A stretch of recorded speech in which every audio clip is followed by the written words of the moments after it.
بسم اللہ الرحمن الرحیم۔ گمنام ہیروز کے معزز ناظرین، السلام علیکم۔ آئیے چلتے ہیں کہانی کی طرف۔ فوراً ہی اس کی ہدایت پر عمل کیا گیا۔ ایک آرمی افسر نے اس افسر کو مخاطب کیا جو غزہ کے محاذ پر موجود تھا۔ اسے کہا گیا کہ میڈم انابیلا اس کے دماغ میں آ رہی ہیں، اسے میڈم کے احکامات کی تعمیل کرنی ہوگی۔ ایسے وقت ارناکوف اور ڈمی سونیا اس افسر کے ذریعے دوسرے افسر کے دماغ میں پہنچ گئیں۔ وہ کہہ رہا تھا، میں میڈم انابیلا سے ہر ممکن تعاون کروں گا اور ان کے احکامات کی تعمیل کرتا رہوں گا۔ ارناکوف نے اس آرمی افسر سے پوچھا، کیا حماس کے لیڈروں سے بات چیت ہوا کرتی ہے؟ اس نے کہا، یس میڈم، ضرورت کے وقت ہم فون کے ذریعے یا ای میل کے ذریعے ان سے رابطہ کرتے ہیں۔ ان سے فون کے ذریعے رابطہ کرو، میں ان میں سے کسی کی آواز سننا چاہتی ہوں۔ وہ حماس کے کسی لیڈر سے رابطہ کرنے لگا۔ تھوڑی دیر بعد دوسری طرف سے کسی کی آواز سنائی دی۔ وہ کہہ رہا تھا، بولو آفیسر، اب کیا پریشانی ہے؟ تم لوگوں نے ایک ایک مکان کی تلاشی لی ہے، ہمارا مجاہد اعظم یہاں نہیں ہے۔ وہ کہاں ہے یہ ہم کبھی نہیں بتائیں گے۔ تم ایک بار نہیں 1000 بار فون کرو، تمہیں کچھ حاصل نہیں ہوگا۔ بہتر ہے ہمارا اور اپنا وقت ضائع نہ کرو۔ دوسری طرف سے رابطہ ختم کر دیا گیا۔ ارناکوف اور ڈمی سونیا دونوں خیال خوانی کی پرواز کرتے ہوئے حماس کے اس لیڈر کے اندر پہنچ گئیں، مگر دوسرے لمحے میں ان کی سوچ کی لہریں باہر آ گئیں۔ وہ یوگا کا ماہر تھا۔ اس نے پرائی سوچ کی لہروں کو محسوس کرتے ہی سانس روک لی تھی۔ ادھر ڈمی سونیا نے فوراً ہی کانفرنس ہال میں آ کر اپنے ایک اہلکار کے ذریعے کہا، میں خاموش ہوں، چپ چاپ تماشا دیکھ رہی ہوں کہ یہ الپا مسلمانوں کے خلاف تمہارے لیے کیا کرے گی۔ میں پیش گوئی کروں گی کہ وہ کچھ نہیں کر سکے گی، ابھی واپس آ کر کوئی نہ کوئی بہانہ بنائے گی۔ ارناکوف نے اپنے اہلکار کے ذریعے کہا، تم میرے خلاف زہر اگل رہی ہو۔ آرمی افسر نے جس حماس کے لیڈر سے رابطہ کیا تھا، میں بھی اس کے اندر گئی تھی، لیکن وہ یوگا کا ماہر نکلا، اس لیے میں اس کے خیالات نہ پڑھ سکی۔ ڈمی سونیا نے اپنے اہلکار کے ذریعے کہکا لگایا، پھر کہا، میں نے تو پہلے ہی کہہ دیا تھا، تم ضرور کوئی نہ کوئی بہانہ تراش لوگی۔ وہ بولی، تم زہر اگلتی رہو، ہمارا آرمی افسر اب دوسرے لیڈر سے رابطہ کر رہا ہے۔ ان کے تمام لیڈر یوگا کے ماہر نہیں ہوں گے، کسی نہ کسی کے دماغ میں مجھے جگہ مل جائے گی، پھر میں اپنی کارکردگی دکھاؤں گی۔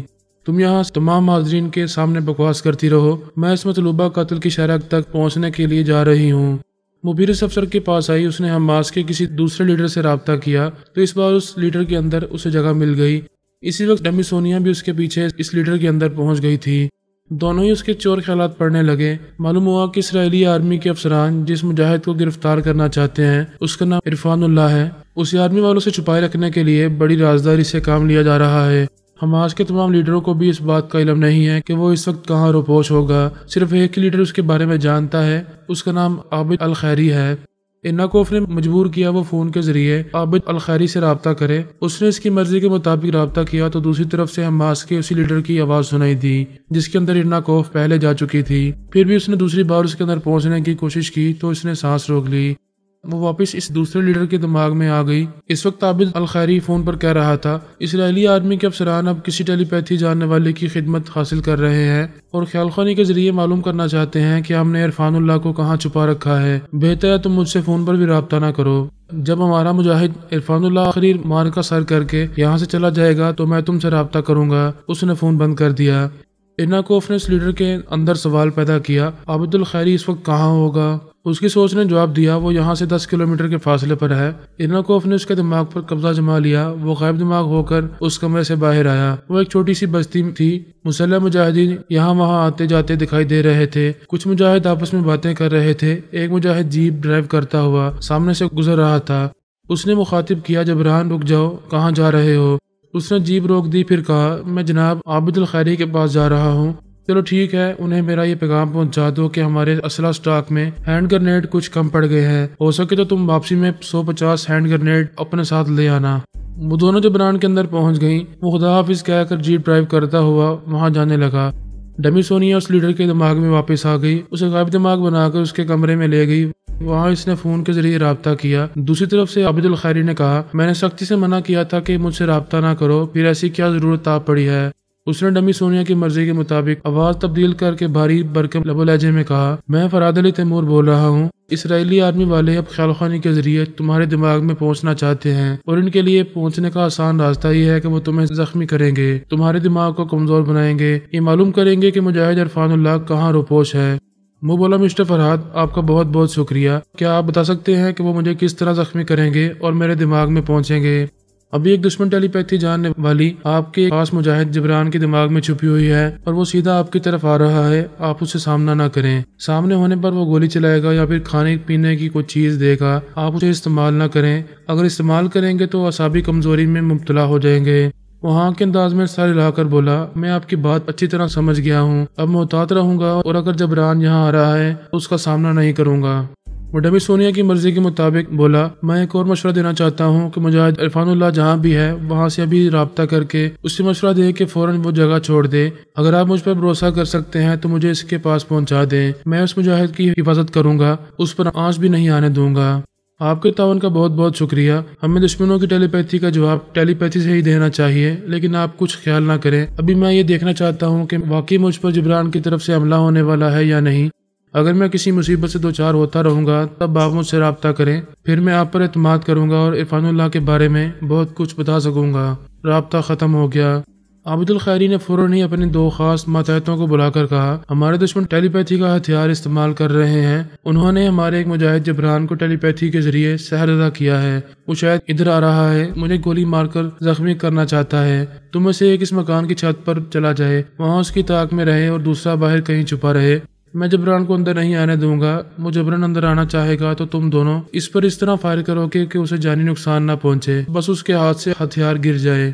اس کی ہدایت سن کر ان میں سے ایک مکان کی چھت پر چلا گیا اور دوسرا باہر جا کر آڑ میں چھپ کر کھڑا ہو گیا. تھوڑی دیر بعد ہی جبران جیپ ڈرائیو کرتا ہوا مکان کے سامنے آیا. پھر اس نے جیپ سے اتر کر دروازے پر دستک دی. عابد الخیری نے اندر سے پوچھا، کون ہے؟ وہ بولا، رہبر اعظم عابد الخیری، میں جبران ہوں اور آپ کے لیے ایک پیغام لایا ہوں. پلیز دروازہ کھولیں. دروازہ نہیں کھلے گا، میں بہت مصروف ہوں. جو پیغام لائے ہو وہیں سے سنا دو. رہبر اعظم، پیغام سنانے کے لیے رازداری لازمی ہے. آپ دروازہ کھولیں، مجھے اندر آنے دیں. سوری، میں نے کہا نا دروازہ نہیں کھلے گا. جو کہنا ہے وہیں سے کہہ دو. کیا آپ مجھ جیسے جاں باز مجاہد پر شبہ کر رہے ہیں؟ حالات ایسے ہیں کہ میں اپنے سائے پر بھی شبہ کرنے لگا ہوں. دروازہ نہیں کھلے گا. جبران نے اسی وقت اپنی گن سیدھی کی، پھر دروازے کا نشانہ لے کر تڑا تڑ گولیاں چلانے لگا. چھت پر کھڑے ہوئے مجاہد نے کہا، جبران رک جاؤ ورنہ میں تمہیں گولی مار دوں گا. جبران چھلانگ لگا کر ایک دیوار کی آڑ میں چلا گیا. باہر جو مجاہد چھپا ہوا تھا اس نے للکار کر کہا، جبران تم میرے نشانے پر ہو، بچ کر نہیں جا سکو گے، لہذا ہتھیار پھینک دو. اسے مجبوراً ہتھیار پھینکنا پڑا. ڈمی سونیا سمجھ رہی تھی کہ وہ انا بیلا بن کر آنے والی الپا ہوگی یا کوئی اور ہوگی. وہ بہت چالاک ہے. ابھی دو مجاہدین نے جبران کو للکارا تھا، وہ ان للکارنے والوں کے دماغوں میں پہنچ گئی ہوگی. اس نے پھر اس لیڈر کے دماغ میں پہنچ کر اسے عابد الخیری سے رابطہ کرنے پر مجبور کیا. جب رابطہ ہو گیا تو اس نے کہا، میں فرحاد علی تیمور بول رہا ہوں. کیا آپ کو اب تک خطرے کا احساس نہیں ہوا ہے؟ مسٹر فرحاد، آپ نے درست کہا تھا. ہمارا مجاہد جبران یہاں آ کر مجھ پر گولیاں چلا رہا ہے. اس وقت آپ کے سر پر خطرہ منڈلا رہا ہے. آپ نے جس مجاہد کو چھت پر بھیجا تھا، دشمن ٹیلی پیتھی جاننے والے نے اس کے دماغ پر قبضہ جما لیا ہے. وہ سیڑھیاں اترتا ہوا آ رہا ہے. اب وہ آپ پر گولی چلائے گا. آپ فوراً کسی کمرے میں بند ہو جائے. وہ دوڑتا ہوا ایک کمرے میں آیا، پھر دروازے کو اندر سے بند کر کے موبائل فون کو کان سے لگا کر بولا، مسٹر فرحاد، کیا آپ اس آنے والے دشمن کو روک نہیں سکیں گے؟ جب ایک ٹیلی پیتھی جاننے والا کسی کے دماغ پر قبضہ جما لیتا ہے تو دوسرا اس کے آگے بے بس ہو جاتا ہے. میں اسے تو روک نہیں سکتا، لیکن آپ کے مجاہد اعظم عرفان اللہ کی حفاظت کر سکتا ہوں. پلیز مجھے اس کا پتہ ٹھکانہ بتائیں، ورنہ یہ دشمن آپ کے دماغ کو کمزور بنا کر خیال خوانی کے ذریعے اس کا پتہ ٹھکانہ معلوم کر لیں گے. ٹھیک ہے، اللہ تعالیٰ پر بھروسہ کرتے ہوئے آپ پر اعتماد کرتا ہوں. آپ میرے اندر آ کر معلومات حاصل کر سکتے ہیں. آخر ڈمی سونیا نے اس کا اعتماد حاصل کر لیا. اس کے خیالات پڑھنے لگی. اس کے خیالات پڑھنے کے بعد اپنے اعلیٰ کے ذریعے بولی، اب آپ عرفان اللہ سے رابطہ کریں اور اسے بتائیں کہ میں یعنی فرحاد علی تیمور اس کے پاس آ رہا ہے اور وہ مجھ سے بھرپور تعاون کرے گا. میں اس کی حفاظت کروں گا. عابد الخیری نے فون کے ذریعے عرفان اللہ سے رابطہ کیا. پھر کہا، عرفان اللہ، ہوشیار ہو جاؤ، دشمن ہم پر حملہ کر رہے ہیں اور تمہارا پتہ ٹھکانہ معلوم کرنے کی کوشش کر رہے ہیں. اس وقت ہمارے دوست اور مددگار فرحاد علی تیمور میرے دماغ میں موجود ہیں اور اب وہ تمہارے پاس آ رہے ہیں. وہ بولا، یہ ہمارے لیے انتہائی مسرت کی بات ہے کہ فرحاد صاحب ہماری امداد کو آ پہنچے ہیں. وہ ہم فلسطینی مجاہدین کا بہت خیال رکھتے ہیں. دشمن اب ٹیلی پیتھی کا ہتھیار استعمال کرنے لگا ہے تو وہ بھی ہماری مدد کو آ گئے ہیں. ڈمی سونیا کی سوچ نے اس کے اندر آ کر کہا، السلام علیکم عرفان اللہ، میں فرحاد علی تیمور بول رہا ہوں. وہ خوش ہو کر بولا، خوش آمدید یا اخی. یہ میرے لیے انتہائی فخر کی بات ہے کہ آپ ٹیلی پیتھی کے ذریعے مجھ سے رابطہ کر رہے ہیں. ڈمی نے کہا، میں نے ابھی جناب عابد الخیری کے خیالات پڑھے ہیں. پتہ چلا ہے کہ تم تل ابیب میں ہو اور کانفرنس ہال میں دھماکہ کرنے والے ہو.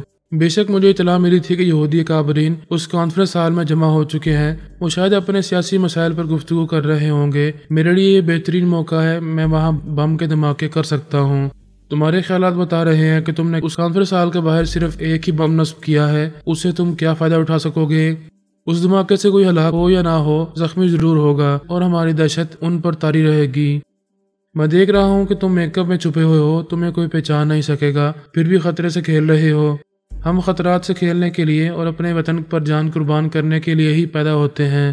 مجھے خوشی ہے کہ تم سب اسرائیل جیسی بہت بڑی اور طاقتور حکومت سے ٹکراتے رہتے ہو۔ ویسے بھی ریموٹ کنٹرول کے ذریعے دھماکہ نہ کرنا، جب میں کہوں تب اس کا بٹن دبانا۔ ادھر کو دہشت پیدا کر رہی تھی۔ عابد الخیری کے مجاہدین میں سے ایک کے بعد دوسرے کے اور دوسرے کے بعد تیسرے کے دماغ میں پہنچ رہی تھی۔ عابد الخیری کو چاروں طرف سے گھیر رہی تھی۔ اوپر چھت سے اتر کر آنے والا اس کے دروازے پر فائر کر رہا تھا۔ دوسرے اہلکار بھی آ گئے تھے۔ ان سب نے مل کر اس کمرے کے دروازے کو توڑ دیا تھا۔ عابد الخیری نے باتھ روم کے دروازے کے پیچھے سے فائر کیا۔ ارناکوف نے ایک اہلکار کے ذریعے کہا، ہم تمہاری جان نہیں لیں گے اور نہ ہی کوئی نقصان پہنچائیں گے، تم صرف اپنے دماغ کے دروازے کھول دو اور ہمیں اندر آنے دو۔ عابد الخیری نے جواباً کچھ نہیں کہا اور اپنا ہاتھ باہر نکال کر گولی چلائی تو دوسری طرف سے بھی فائر ہوا۔ گولی اس کے ہاتھ میں آ کر لگی، ریوالور ہاتھ سے چھوٹ کر گر پڑا۔ وہ تکلیف سے کرانے لگا۔ اسی وقت ارناکوف نے اس کے اندر آ کر کہا، بس بہت ہو چکا، اب تمہارا باپ بھی تمہارے خیالات پڑھنے سے نہیں روک سکے گا۔ وہ اس کے خیالات پڑھنے لگی۔ پہلے تو یہ معلوم ہوا کہ عرفان اللہ بیس بدل کر تل ابیب میں ہے۔ اسے اطلاع ملی تھی کہ یہودی کابرین کانفرنس ہال میں جمع ہونے والے ہیں، لہذا اس نے وہاں ایک بم نصب کیا ہے اور کسی وقت بھی زبردست دھماکہ کرنے والا ہے۔ یہ سنتے ہی ارناکوف خیال خوانی کی پرواز کرتے ہوئے یہودی کابرین کے درمیان پہنچی، لیکن اس سے پہلے کہ وہ کچھ کہتی، ادھر ڈمی سونیا نے فرہاد بن کر عرفان اللہ سے کہا، بٹن دبا دو۔ ایک بٹن دبانے میں دیر نہیں لگتی، دوسرے لمحے میں ایک زبردست دھماکہ ہوا۔ کانفرنس ہال کے اندر بیٹھے ہوئے کابرین ایک دم سے اچھل پڑے، باہر جانے والے دو دروازوں کی طرف دوڑنے لگے، ایک دوسرے سے ٹکرانے لگے۔ وہاں جیسے زلزلہ پیدا ہو گیا تھا، پنکھے اور فانوس چھت پر سے نیچے آ رہے تھے۔ کتنے ہی کابرین ان کی زد میں آ کر زخمی ہو رہے تھے، تکلیف سے کرا رہے تھے۔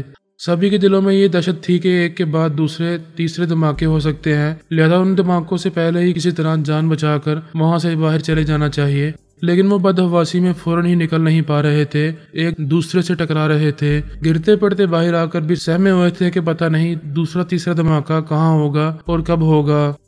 آرمی کے مسلح جوان اور انٹیلیجنس والے دور دور تک اس تخریب کار کو تلاش کر رہے تھے۔ عرفان اللہ ریموٹ کنٹرولر کا بٹن دباتے ہی اپنی کار میں بیٹھ کر وہاں سے دور نکل گیا تھا۔ وہ تل ابیب میں رہ کر خود کو یہودی ظاہر کرتا رہا تھا۔ ایک یہودی لڑکی سے اس کی دوستی بھی ہو گئی تھی، ڈمی سونیا اس کے اندر تھی۔ اس نے میرے لب و لہجے میں کہا، اس لڑکی کے ساتھ گھومتے پھرتے رہو گے تو سبھی تمہیں یہودی سمجھیں گے، لیکن اپنی موجودہ خفیہ پناہ گاہ کی طرف نہ جانا۔ دشمن ٹیلی پیتھی جاننے والوں کو تمہارا پتہ ٹھکانہ معلوم ہو چکا ہے۔ شکریہ مسٹر فرہاد، میں تمہاری ہدایت پر عمل کرتا رہوں گا۔ میں جا رہا ہوں، پھر کسی وقت آؤں گا۔ وہ وہاں سے خیال خوانی کی پرواز کرتی ہوئی مختلف یہودیہ کابرین کے دماغوں میں پہنچنے لگی۔ پتہ چلا وہ سب پناہ لینے کے لیے آرمی ہیڈ کوارٹر میں پہنچ گئے ہیں۔ ان پر اتنی دہشت طاری ہو گئی تھی کہ وہ اپنے گھروں میں نہیں جانا چاہتے تھے، فی الحال آرمی ہیڈ کوارٹر میں ہی اپنی سلامتی سمجھ رہے تھے۔ ہیڈ کوارٹر کے اعلیٰ افسران انہیں کابرین کو سمجھا رہے تھے، تسلیاں دے رہے تھے اور کہہ رہے تھے، ہم بھی فلسطینی مسلمانوں پر ایسے جان لیوا حملے کرتے رہتے ہیں، انہیں جانی و مالی نقصان پہنچاتے رہتے ہیں، وہ مسلمان ہمارے مقابلے میں کچھ بھی نہیں ہیں، بس کبھی کبھی جوابی حملے کرنے میں کامیاب ہو جاتے ہیں، ان سے ہمیں خوفزدہ نہیں ہونا چاہیے۔ ایک اعلیٰ حاکم نے کہا، ان تخریب کاروں کو فوراً تلاش کرو، ایک ایک فرد کو سختی سے چیک کرو، آج انہوں نے ہماری جان لینے میں کوئی کسر نہیں چھوڑی تھی۔ ادھر ارناکوف اور وردان پریشان تھے کہ یہ کیا ہو گیا ہے۔ اس نے انابیلا بن کر یہ دعویٰ کیا تھا کہ ابھی غزہ کی پٹی پر فلسطینی مسلمانوں کو کچل کر رکھ دے گی اور وہاں کی مجاہد اعظم عرفان اللہ کو موت کے گھاٹ اتار دے گی، لیکن وہ ایسا کرنے میں ناکام رہی تھی۔ اس نے اور وردان نے عابد الخیری کے خیالات پڑھے، پتہ چلا کہ فراد علی تیمور اس کے پاس پہنچا ہوا تھا۔ اس نے خطرے سے آگاہ کیا تھا اور وہی مجاہد اعظم عرفان اللہ کی مدد کے لیے گیا ہوا تھا۔ عابد الخیری کے چور خیالات نے یہ بھی بتایا کہ عرفان اللہ ابھی کانفرنس ہال میں بم دھماکہ کرنے والا ہے۔ یہ معلوم ہوتے ہی انہوں نے فوراً کانفرنس ہال میں بیٹھے ہوئے اکابرین کو آگاہ کرنا چاہا، لیکن وہاں پہنچ کر کچھ کہنے سے پہلے ہی دھماکہ ہو گیا تھا۔ وردان نے ارناکوف سے کہا، یہ بہت برا ہوا، وہ اکابرین دل سے تمہیں انابیلا تسلیم نہیں کریں گے۔ اس سے پہلے اس اجنبی ٹیلی پیتھی جاننے والی نے ہمارے خلاف زہر اگلا تھا اور یہ پیشگوئی کی تھی کہ تم اس فلسطینی مجاہد عرفان اللہ کو موت کے گھاٹ اتارنے میں ناکام رہو گی، اور یہی ہو رہا ہے۔ ارناکوف نے کہا مجھے لگ رہا ہے وہ اجنبی ٹیلی پیتھی جاننے والی ہمارے راستے میں رکاوٹ پیدا کر رہی ہے اور ہمیں ناکام بنا رہی ہے۔ وردان نے کہا یہ بھی ہو سکتا ہے، لیکن فرہاد اور اس کے ٹیلی پیتھی جاننے والے فلسطینی مسلمانوں سے رابطہ رکھتے ہیں، پھر خیال ہونے کے ذریعے ان اکابرین کے دماغوں میں آتے رہتے ہیں۔ ہو سکتا ہے ہمارے اور اکابرین کے درمیان ہونے والی گفتگو کسی نے سن لی ہو اور فرہاد کو اطلاع دے دی ہو۔ ہماری ناکامی کی وجہ کوئی بھی ہو، ہمیشہ جنبی ٹیلی پیتھی جاننے والی کو الزام دینا چاہیے اور کسی بھی طرح اسرائیلی اکابرین کا اعتماد حاصل کرنا چاہیے۔ وہ دونوں خیال خانی کی پرواز کرتے ہوئے ان اکابرین کے پاس پہنچے۔ ارناکوف نے ایک اعلیٰ کے ذریعے انابیلا کے لب و لہجے میں کہا مجھے افسوس ہے کہ آپ لوگوں کو ایسے جان لیوا سانحے سے دوچار ہونا پڑا۔ تھینکس گاڈ کہ آپ سب محفوظ ہیں۔ آپ میں سے جو حضرات زخمی ہو چکے ہیں ان سے مجھے دلی ہمدردی ہے۔ ایک آرمی افسر نے کہا تم اس فلسطینی مجاہد کو ٹھکانے لگانے گئی تھی، اس کا کیا بنا؟ وہ تو یقیناً محفوظ ہوگا، یہاں بھی ہم ہی نقصان اٹھا رہے ہیں۔ ڈمی سونیا نے اپنے اعلیٰ کے ذریعے کہا میں نے تو پہلے ہی پیشگوئی کی تھی کہ یہ سراسر ڈرامہ باز ہے، انابیلا نہیں ہے، الپا ہے، اور الپا مسلمانوں کے سائے میں رہ کر کبھی مسلمانوں کو نقصان نہیں پہنچائے گی۔ ارناکوف نے کہا یہ بکواس کر رہی ہے، آپ حضرات بھی معلوم کر سکتے ہیں کہ میں نے حماس کے ایک بڑے لیڈر عبد الخیری کو زخمی کیا ہے، وہ اپنے محاذ پر زخمی پڑا ہے، اس کی مرہم پٹی کی جا رہی ہے۔ اس کے خیالات پڑھ کر پتہ چلا کہ وہ فلسطینی مجاہد عرفان اللہ بم دھماکہ کرنے والا ہے۔ میں فوراً یہاں آ کر اطلاع دینا چاہتی تھی لیکن اس سے پہلے ہی دھماکہ ہو گیا۔ ڈمی سونیا نے کہا الپا بہت اچھی کہانیاں سناتی ہے، آپ حضرات تحقیقات کریں گے تو پتہ چلے گا کہ ہماری آرمی نے ان کے ایک محاذ پر حملہ کیا تھا، کاؤنٹر فائرنگ کے دوران میں حماس کا وہ لیڈر زخمی ہو گیا ہے، الپا اسے زخمی کرنے کا کریڈٹ اپنے سر لے رہی ہے۔ آرمی کے اعلیٰ افسر نے جھنجھلا کر کہا ہم یہ سمجھنے سے قاصر ہیں کہ تم دونوں میں سے کون سچ بول رہی ہے اور کون جھوٹ بول رہی ہے، جو بھی جھوٹی ہو جو بھی سچی ہو، لیکن نقصان تو ہمیں پہنچ رہا ہے۔ ڈمی سونیا نے کہا کہ اتنی سی بات آپ لوگوں کی سمجھ میں نہیں آتی کہ اگر یہ انابیلا ہوتی تو سب سے پہلے یہ اطلاع دیتی کہ کانفرنس ہال میں بم دھماکہ ہونے والا ہے، آپ سب لوگوں کو یہاں سے چلے جانا چاہیے، لیکن اس نے ایسا نہیں کیا، خواہ مخواہ حماس کے ایک لیڈر کو زخمی کرنے کا ڈرامہ کر رہی ہے۔ ایک حاکم نے پوچھا اس دوران میں تم کیا کر رہی تھی؟ تم تو ہمیں انفارم کر سکتی تھی، جب میں اس سلسلے میں کچھ جانتی ہی نہیں ہوں تو کیسے انفارم کرتی؟ اس الپا نے دعویٰ کیا تھا کہ یہ کوئی کارنامہ کر کے دکھائے گی، اگر میں اس کے معاملے میں پڑتی تو یہ ناکام ہونے کے بعد مجھے الزام دیتی کہ میں نے کوئی ہیرا پھیری کی ہے۔ تھینکس گاڈ اب یہ مجھے الزام نہیں دے پا رہی۔ ایک حاکم نے کہا دونوں میں سے کوئی ایک ہماری دشمن ہے اور یہاں انابیلا بن کر ہمیں نقصان پہنچانا چاہتی ہے۔ جس انابیلا نے ہمارے کام آنے کا دعویٰ کیا تھا وہ ناکام رہی ہے، وہ ہمیں بم دھماکے سے بچا سکتی تھی لیکن نہ بچا سکی۔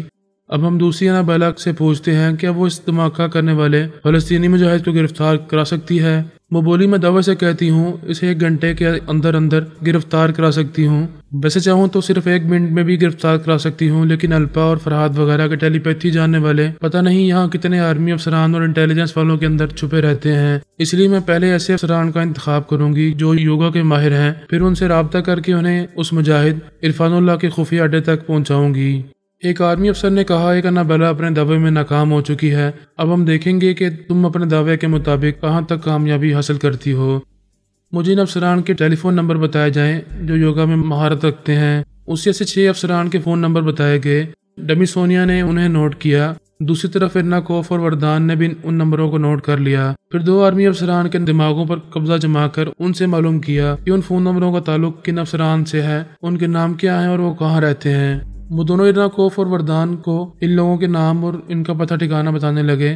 ڈمی سونیا نے ان میں سے 4 افسران کا انتخاب کیا تھا۔ ارناکوف اور وردان نے اپنے اعلیٰ افسروں کو حکم دیا کہ وہ ان 4 پر نظر رکھیں اور ان کا تعاقب کرتے رہیں۔ اس نے 1 گھنٹے کے اندر عرفان اللہ کو گرفتار کرانے کا دعویٰ کیا تھا۔ اس 1 گھنٹے میں ان 4 افسروں کی مصروفیات پر نظر رکھی جا سکتی تھی اور وہ دونوں اعلیٰ بڑی رازداری سے ان کے پیچھے لگے ہوئے تھے۔ ڈمی سونیا نے ان 4 افسران سے کہا آپ سب اپنی گاڑیوں میں بیٹھ کر شہر کی سڑکوں پر گھومتے رہیں اور یہ دیکھتے رہیں کہ کوئی آپ کا تعاقب کر رہا ہے یا نہیں۔ اطمینان ہونے کے بعد میں اچانک ہی ایک مکان کے قریب آپ سب کو پہنچا دوں گی۔ ایک افسر نے پوچھا کیا وہ اس مکان میں موجود ہوگا؟ ہاں، وہ مسلمان اپنی ایک یہودی محبوبہ کے ساتھ وہاں عیش کر رہا ہے۔ وہ چاروں ایک گاڑی میں بیٹھ کر تل ابیب کی چھوٹی بڑی سڑکوں پر گھومنے لگے۔ ڈمی سونیا بہت محتاط تھی، یہ نہیں چاہتی تھی کہ جس طرح اس نے ارناکوف کے معاملے میں مداخلت کر کے اسے ناکام بنایا تھا، اسی طرح ارناکوف اس کے معاملے میں مداخلت کرے اور اسے ناکام بنا دے۔ وہ چاروں اپنی گاڑی میں بیٹھے یہاں سے وہاں گھوم رہے تھے اور اطمینان ظاہر کر رہے تھے کہ کوئی ان کا تعاقب نہیں کر رہا۔ ارناکوف کے دونوں اعلیٰ کاروں نے بڑی رازداری سے ان کی گاڑی میں ڈیٹیکٹیو والا لگایا تھا۔ وہ دونوں ان کی گاڑی میں اتنی دور تھے کہ انہیں تعاقب کا شبہ نہیں ہو رہا تھا۔ وہ جاسوس سالہ انڈیکیٹ کرتا جا رہا تھا کہ وہ کن راستوں سے گزر رہے تھے اور کہاں پہنچ رہے ہیں۔ ڈمی سونیا میرا لب و لہجہ اختیار کر کے بار بار عرفان اللہ کے دماغ میں پہنچ رہی تھی اور یہ یقین کر رہی تھی کہ وہ اس یہودی لڑکی کے ساتھ اس مکان میں موجود ہے۔ آخر اس نے ان چاروں کو مطلوبہ مکان کے سامنے پہنچا دیا۔ انہیں سختی سے تاکید کی کہ وہ بچ کر جانے نہ پائے، مکان کو چاروں طرف سے گھیر لیا جائے۔ ہرنا کو فرابزون کے اعلی کار بھی وہاں پہنچ گئے۔ انہوں نے دیکھا کہ وہ افسران اس مکان کے چاروں طرف پوزیشن لے رہے تھے۔ ایک اعلی کار نے وردان کی مرضی کے مطابق فوراً اس مکان کی کھڑکی پر فائر کیا۔ گولی شیشہ توڑتی ہوئی اندر گئی۔ عرفان اللہ اچھل کر کھڑا ہو گیا۔ وردان نے اسے خطرے سے آگاہ کرنے کے لیے ایسا کیا تھا۔